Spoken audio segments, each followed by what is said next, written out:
কোন কোম্পানির করা স্প্রেটা? আমি আগে বিভিন্ন কোম্পানি করতাম, স্কোয়ার করতাম, তারপর আপনার সিনজেনার করতাম, ভালো ভালো তার হেকিমের করতাম। এখন আবার নতুন একটা কোম্পানি আছে, এটাও ইউজ করি, এটা ভালো লাগছে আমার। এটা হলো আপনার লুমিনাস গ্রুপের। লুমিনাস গ্রুপের এটা ইউজ করি। কোন কি করেন আপনি? লুমিনাস গ্রুপের টাইকো বুস্টার। দর্শক আসসালামু আলাইকুম রহমতুল্লাহ। আজকের কৃষি বিষয়ের আয়োজনে আপনাদেরকে শুভেচ্ছা জানিয়ে আজকে আমরা কথা বলবো একজন উদ্যোক্তা শিক্ষিত কৃষক ভাইয়ের সাথে। কেমন আছেন? আলহামদুলিল্লাহ, আমি ভালো আছি। দর্শকের সামনে আপনার পরিচয় দিবেন।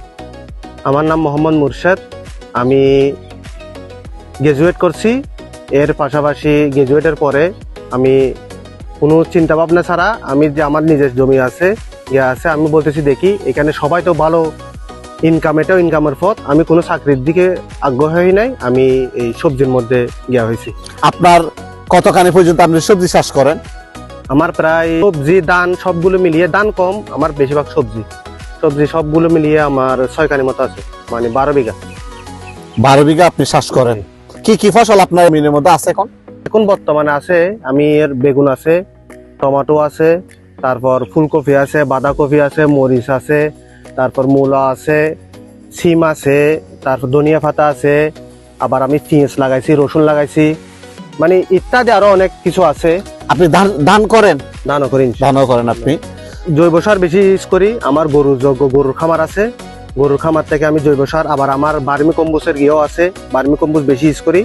পাশাপাশি সার আমি কম ইউজ করি, বার্মি কম্পোস্ট ইউজ করি। আমার নিজের বার্মি কম্পোস্টের স্যাম্পার আছে। আবার ওই এমনি কীটনাশক ইউজ করি, বালাইনাশক ইউজ করি। আবার মনে করো আমি যখন ওই সবগুলো আগে জমি চাষ করার আগে আমি বালাইনাশক দিয়ে করি, জমিটা তৈরি করি। আপনি কি বীজ শোধন করেন?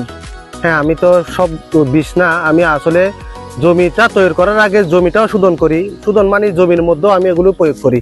আবার চারা লাগার আগে চারাও, বীজ তৈরি করার আগে বীজতলাতেও দিই, আবার বীজ শোধনও করি। তারপর আমরা চারা লাগার আগে চারাগুলো শোধন করি। আপনার হাতে দেখতেছি সেটা করেন, এটা করেন।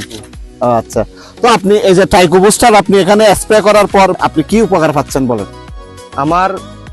আপনি তো দেখতেছেন, মনে করে আমার ক্ষেতগুলো তো দেখালে বোঝা যায় মানে এগুলো উপকার হয়েছে কিনা। এগুলো আলহামদুলিল্লাহ আমি উপকার পাইছি। আমি যে আপনার থেকে আরো একটু সুন্দর স্পষ্টভাবে আমি বার্তাটা জানতে চাচ্ছিলাম। গতবারের মধ্যে দেখলাম এই যে বেগুনের মধ্যে যেটা ঢলে ফাড়া রোগ এবং মরিচ বলেন, ঢলে ফাড়া রোগ কৃষক বেশি ক্ষতিগ্রস্ত হয়েছে। যে আপনার এখানে অনেকটা বেগুন দেখছি, কোন একটা আমি উইল্টিং বা ঢলে ফাড়া রোগটা আমি দেখতেছি না। আপনি তাহলে এই টাইকো বুস্টার ব্যবহার করার পরে তাহলে আপনার আলহামদুলিল্লাহ আমি ভালো ফলাফল পাইছি। মিডিয়ার সামনে যারা দেখতেছে তাদেরকে বার্তা কি আপনার? আমি সবাইকে বলতেছি, সব কৃষক হলো নিজেকে বুঝতে হবে আর রোগটা ধরতে হবে। কোন রোগের জন্য কোন ওষুধ, আর ওষুধ কিনলে হবে না, সব সময় ভালো ওষুধ কিনতে হবে।